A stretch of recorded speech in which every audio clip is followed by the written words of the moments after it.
The fall of man, Genesis.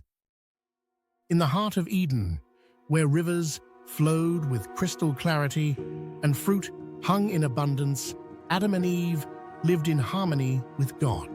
Among the trees stood two, the tree of life and the tree of the knowledge of good and evil.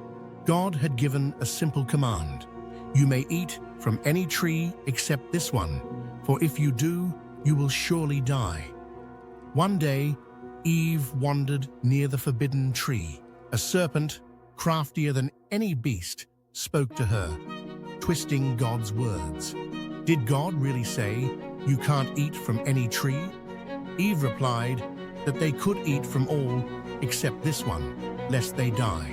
The serpent scoffed, "You will not surely die.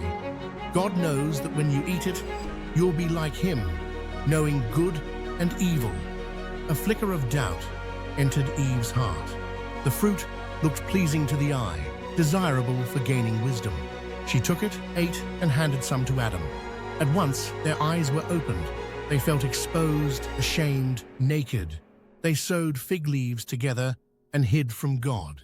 "Adam, where are you?" God's voice echoed. Trembling, Adam confessed, "I was afraid because I was naked, so I hid." God knew. They had chosen their own way over his. The serpent was cursed to crawl on its belly, Eve to bear pain in childbirth, and Adam to toil the ground. Yet, amid the judgment, God made a promise. A descendant of Eve would one day crush the serpent's head, though he himself would be wounded in the process. Before sending them out, God clothed them with garments of animal skin, an act of mercy and foreshadowing of the sacrifice that would one day cover all sin.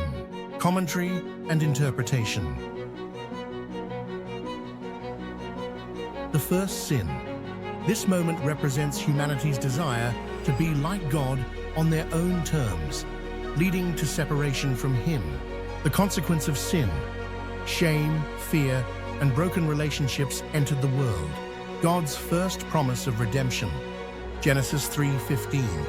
This verse is called the Proto-Evangelium, first gospel, prophesying Jesus as the one who would defeat Satan. The garments of skin, a subtle foreshadowing of the necessity of blood sacrifice for sin, later fulfilled in Christ.